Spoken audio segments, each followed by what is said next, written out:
सपना Patni, welcome to my channel Shiksha house. तो आप सभी का स्वागत है दोस्तों इस चैनल पे। तो आज हम पढ़ने वाले हैं दोस्तों 8 फरवरी का मोस्ट इम्पॉर्टेंट करंट अफेयर्स। तो आप मेरे साथ बने रहिए इसी चैनल पे। अगर कोई नया है इस चैनल पे तो चैनल को सब्सक्राइब भी कर दे बाकी के जीके जीएस रिलेटेड वीडियोस के लिए जो आती रहती हैं इसी चैनल पे। तो चलिए दोस्तों आज का करंट अफेयर स्टार्ट करते हैं। पहला प्रश्न है हमारा, आईपीएल में 150 करोड़ रुपए कमाने वाले पहले क्रिकेटर कौन बन गए हैं? तो कौन से पहले क्रिकेटर बने हैं? तो इसका करेक्ट आंसर है महेंद्र सिंह धोनी। महेंद्र सिंह धोनी वह पहले क्रिकेटर बने हैं आईपीएल में जिन्होंने सबसे ज्यादा 150 करोड़ रुपए कमाए हैं। तो आईपीएल की हम यहाँ पे बात कर रहे हैं तो उससे रिलेटेड कुछ चीजें भी जान लेते हैं। आईपीएल की फुल फॉर्म है इंडियन प्रीमियर लीग और ये जो लास्ट मैच जो खेला गया है 2020 में, इससे चीजें भी जान लेते हैं। सबसे पहले जानते हैं आईपीएल 2007 में बीसीसीआई के द्वारा स्थापित किया गया था जो कि T20 क्रिकेट लीग कहलाता है। और जो 2020 में लास्ट में जो खेला गया है वह 19 सितंबर से लेकर 10 नवंबर 2020 तक खेला गया। और जो होस्टिंग कंट्री रही वह यूएई रही। और जो चैंपियन टीम रही जिन्होंने मैच जीता आईपीएल का 2020 का, मुंबई इंडियंस रही। तो ये इनका 5th टाइटल रहा। तो मुंबई इंडियंस वह टीम है जिन्होंने सबसे ज्यादा टाइटल जीते हैं। और जो रनर अप टीम रही 2020 की, दिल्ली कैपिटल्स।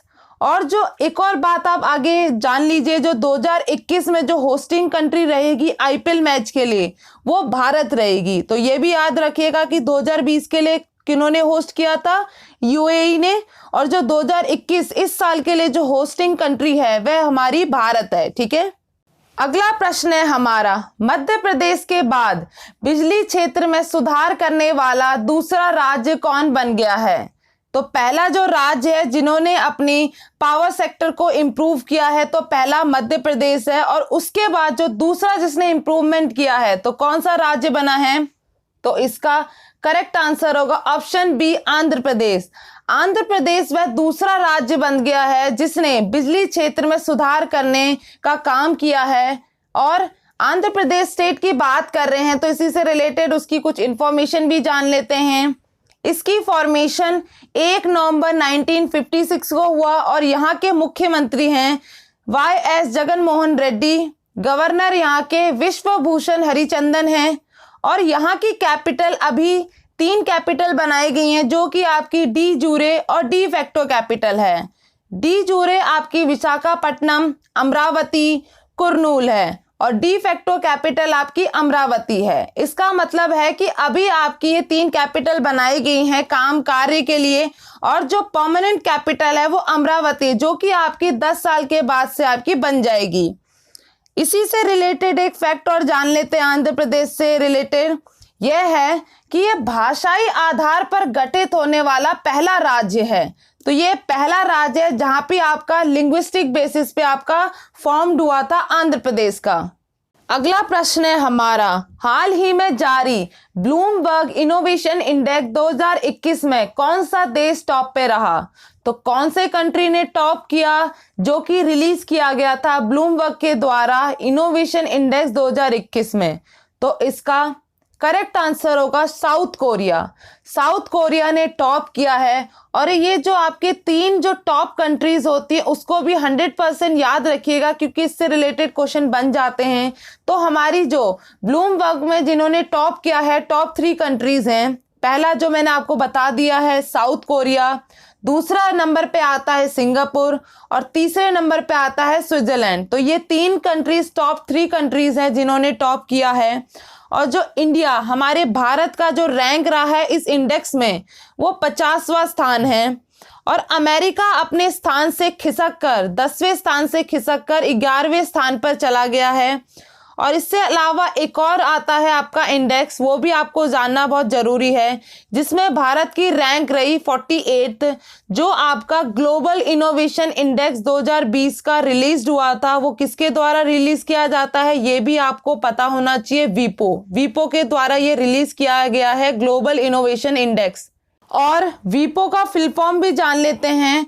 वीपो का फुल फॉर्म है वर्ल्ड इंटेलेक्चुअल प्रॉपर्टी ऑर्गेनाइजेशन के द्वारा यह ग्लोबल इनोवेशन इंडेक्स निकाला गया 2020 का। तो याद रखिएगा कि हमारा रैंक क्या है, भारत का 48th रैंक है। ठीक है, तो इससे रिलेटेड एक और जान लेते हो जो हमारे भारत में नीति आयोग के द्वारा रैंक निकाले जाते हैं। नीति आयोग द्वारा जारी इंडिया इनोवेशन इंडेक्स 2020 में राज्यों में कर्नाटक ने टॉप किया है और केंद्र शासित यूनियन टेरिटरी में जो आपका टॉप किया है न्यू दिल्ली ने टॉप किया है। ठीक है, याद रखिएगा हमने पढ़ा सबसे पहले जो आपका इंडेक्स निकाला गया है कौन सा, इनोवेशन इंडेक्स, जो कि आपका ब्लूमबर्ग के द्वारा निकाला गया है। और दूसरा हमने पढ़ा कि आपका ग्लोबल इनोवेशन इंडेक्स जो कि निकाला गया है वीपो के द्वारा। तीसरा हमने भारत में जो नीति आयोग के द्वारा जो निकाला जाता है इंडिया इनोवेशन इंडेक्स, तो वो भी हमने पढ़ लिया। तो जितने मैंने आपको इससे रिलेटेड बताए तो इसको 100% याद रखिएगा। ठीक है, अगला प्रश्न है हमारा, हाल ही में ई कैबिनेट लागू करने वाला पहला राज्य कौन सा बन गया है? तो कौन सा पहला राज्य बन गया जिसने फर्स्ट इंप्लीमेंट किया है ई कैबिनेट? तो इसका करेक्ट आंसर होगा ऑप्शन बी, हिमाचल प्रदेश। हिमाचल प्रदेश के द्वारा आपका फर्स्ट इंप्लीमेंट हुआ है ई कैबिनेट, मतलब यहाँ पर पूरी तरह से पेपरलेस वर्क किया जाएगा। तो कौन से स्टेट में? हिमाचल प्रदेश में। तो चलिए हिमाचल प्रदेश से कुछ डिटेल भी जान लेते हैं। इसकी कैपिटल शिमला जो कि समर कैपिटल है, और दूसरी कैपिटल है धर्मशाला जो कि विंटर कैपिटल है। और यहाँ के मुख्यमंत्री है जयराम ठाकुर, गवर्नर यहाँ के बंडारू दत्तात्रेय। और इस स्टेट का फॉर्मेशन 25 जनवरी 1971 को हुआ। और यहाँ पे जो डिस्ट्रिक्ट हैं 12 डिस्ट्रिक्ट हैं। तो फैक्ट यहाँ पे एक और जान लेते हैं, मनाली में जो भारत का सबसे ऊंचा स्काई साइकिलिंग ट्रैक जो कि स्थापित किया गया है 2019 में, तो ये इसका एक फैक्ट है जो यहाँ पे बनाया गया है, पहला इंडिया का हाईएस्ट, और ये 9000 फीट ऊंचा है। और करंट में बात कर लें तो भारत में पहली बार हींग की खेती जो की जा रही है वो लाहौल और स्पीति जिले में की जा रही है जो कि हिमाचल प्रदेश में है। और यह पहला राज्य भी है जहां पर राष्ट्रीय शिक्षा नीति लागू करने वाला भारत का पहला राज्य बना है। और एक और चीज है, यहाँ पे 100% एलपीजी की कनेक्शन प्रोवाइड कराने वाला पहला राज्य भी यही है। तो याद रखिएगा 100% एलपीजी कनेक्शन प्रोवाइड कराने वाला पहला राज्य, फर्स्ट इंप्लीमेंट करने वाला ई कैबिनेट राज्य, और पहला राज्य जहां पे इंप्लीमेंट हुआ था नेशनल एजुकेशन पॉलिसी।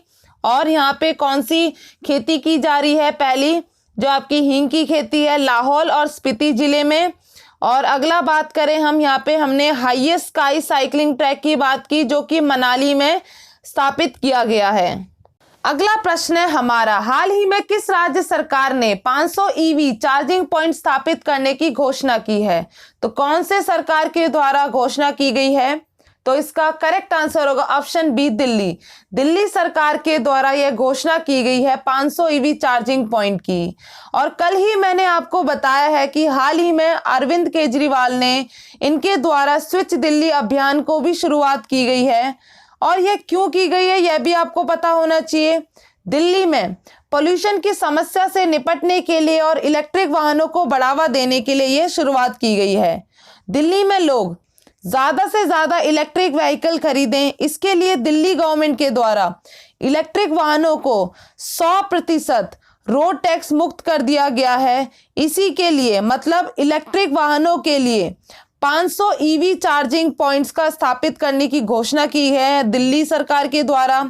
और इन्हीं सभी तरीकों से दिल्ली में प्रदूषण की समस्या से कहीं ना कहीं निजात पाया जा सकेगा, मतलब कि कुछ मात्रा में इसे कंट्रोल किया जा सकेगा। तो याद रखिएगा जो 500 ईवी चार्जिंग पॉइंट्स की स्थापना की घोषणा की गई है तो कौन सी सरकार के द्वारा? दिल्ली सरकार के द्वारा। अगला प्रश्न है हमारा, हाल ही में किसने मेगा निवेश टेक्सटाइल पार्क मित्रा योजना प्रस्तावित किया है? तो किसके द्वारा प्रपोज किया गया है?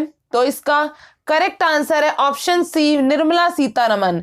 निर्मला सीतारमन के द्वारा यह प्रपोज किया गया है मेगा इन्वेस्टमेंट टेक्सटाइल पार्क, जो कि मित्रा स्कीम है। और यह क्वेश्चन इसलिए भी इंपॉर्टेंट बन जाता है क्योंकि अभी हाल ही में जब निर्मला सीतारमन के द्वारा अभी का 2021-22 का जो बजट पेश किया गया है उसमें इस बात का उल्लेख किया गया, मतलब इस मेगा टेक्सटाइल पार्क का उल्लेख भी किया गया है। और यह मित्रा जो कि मेगा इन्वेस्टमेंट टेक्सटाइल पार्क होगा, जिसके माध्यम से भारत में कपड़ा उद्योग को बढ़ावा दिया जाएगा ताकि भारत को उद्योग के मामले में आगे ले जाया जा सके। और यही प्रस्तावित किया गया है कि निर्मला सीतारमन जी के द्वारा, जो कि प्रेजेंट टाइम में हमारे वित्त मंत्री भी हैं। और यह जो मित्रा स्कीम है इसमें कपड़ा उद्योग और वैश्विक स्तर पर प्रतिस्पर्धी बनाने, बड़े निवेश को आकर्षित करने, रोजगार सृजन करने और निर्यात को बढ़ावा देने के लिए सरकार ने यह स्कीम लॉन्च किया है।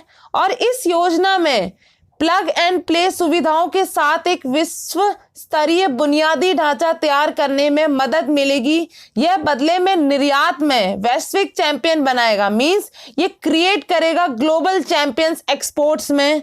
और हाल ही में भारत का पेपरलेस बजट यह निर्मला सीतारमन जी के द्वारा ही पेश किया गया है। तो याद रखिएगा जो ये मित्रा स्कीम है किसके द्वारा प्रपोज किया गया है बजट में ही, तो हमारी निर्मला सीतारमन जी के द्वारा ही प्रपोज किया गया है। अगला प्रश्न है हमारा, भारत की पहली भूतापीय क्षेत्र विकास परियोजना किस शहर में बनाई जाएगी? तो कौन से शहर में हमारे भारत की पहली geothermal field development project build किया जा रहा है? तो इसका करेक्ट आंसर है ले में हमारा पहला geothermal field development project build किया जा रहा है। और यह भारत का पहला भूतापीय क्षेत्र विकास परियोजना बनाया जा रहा है, जो कि आपका 3 लोगों के द्वारा यह आपका त्रिपक्षीय समझौते पर हस्ताक्षर किए जा रहे हैं। आपका पहला जो है union territory administration Ladakh autonomous हिल डेवलपमेंट काउंसिल ले में है। ओएनजीसी एनर्जी सेंटर के द्वारा यह आपका बनाया जा रहा है, जो कि अचीव करेगा आपका कार्बन न्यूट्रल लद्दाख में।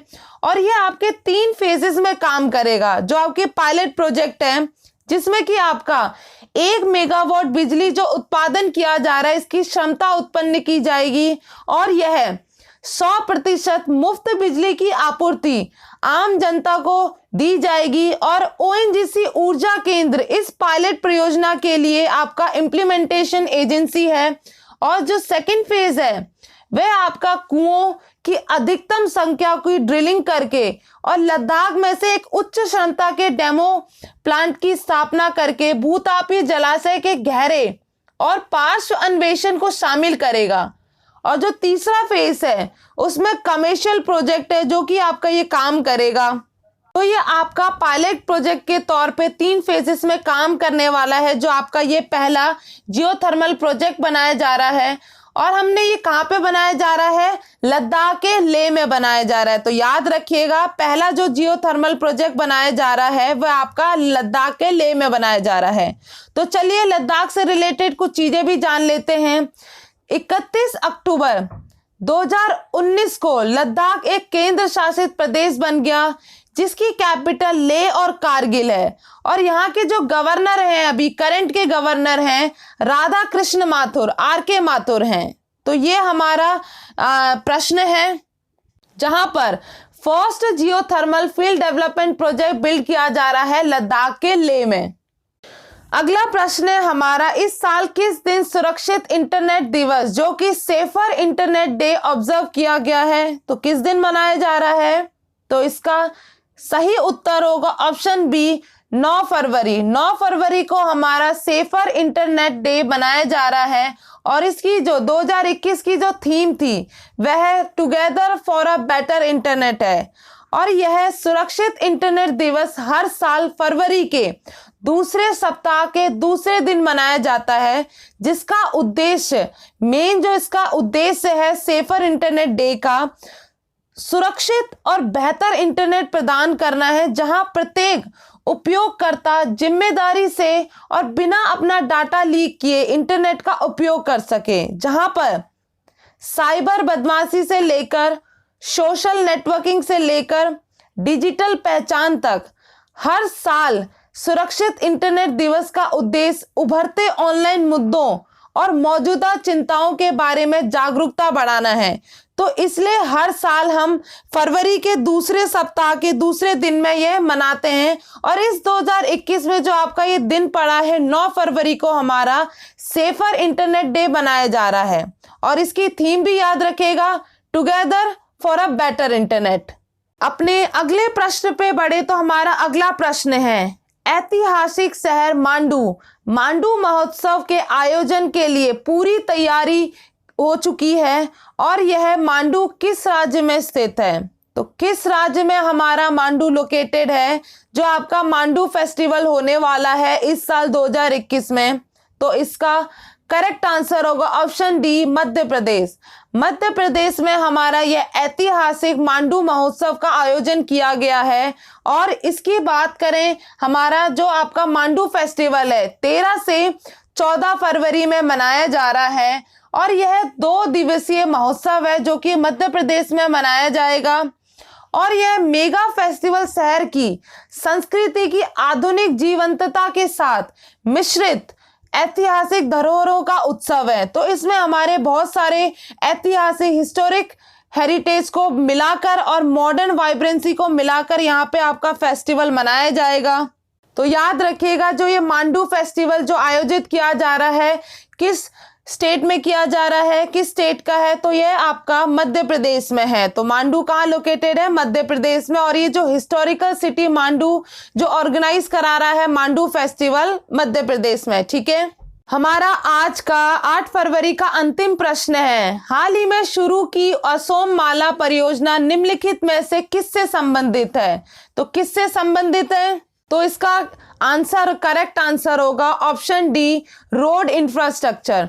रोड इंफ्रास्ट्रक्चर से रिलेटेड आपका असोम माला प्रोजेक्ट लॉन्च किया गया है और यह भी आपको पता होना चाहिए कि हमारे प्रधानमंत्री नरेंद्र मोदी जी के द्वारा ये लॉन्च किया गया है और इनके द्वारा हाल ही में असम में 2 अस्पतालों की आधारशिला भी रखी गई है और असम में सोनितपुर जिले के ढेकियाजुली राज्य राजमार्गों और प्रमुख जिला सड़कों के लिए यह कार्यक्रम असोम माला की शुरुआत की गई है जो कि हमारा फाउंडेशन रखा गया है नरेंद्र मोदी जी के द्वारा। हमने यहाँ पे असम स्टेट की बात की जहाँ पे ये आपका असोम माला प्रोजेक्ट लॉन्च किया गया है। तो असम से रिलेटेड कुछ चीजें डिटेल भी जान लेते हैं। तो असम की कैपिटल दिसपुर है और यहाँ की जो लार्जेस्ट सिटी है गुवाहाटी है और यहाँ के जो डिस्ट्रिक्ट है 33 डिस्ट्रिक्ट हैं और यहाँ के मुख्यमंत्री सर्बानंद सोनोवाल है और यहाँ के गवर्नर हैं जगदीश मुखी। ठीक है दोस्तों, तो ये हमारा रहा आज का 8 फरवरी का मोस्ट इंपॉर्टेंट करंट अफेयर्स। अगर आपको ये वीडियो पसंद आई हो तो ज़्यादा से ज़्यादा लाइक करें, कमेंट करें और ज़्यादा से ज़्यादा लोगों को शेयर करें। और आपको ये वीडियो देखने के लिए बहुत बहुत धन्यवाद। Thank you so much.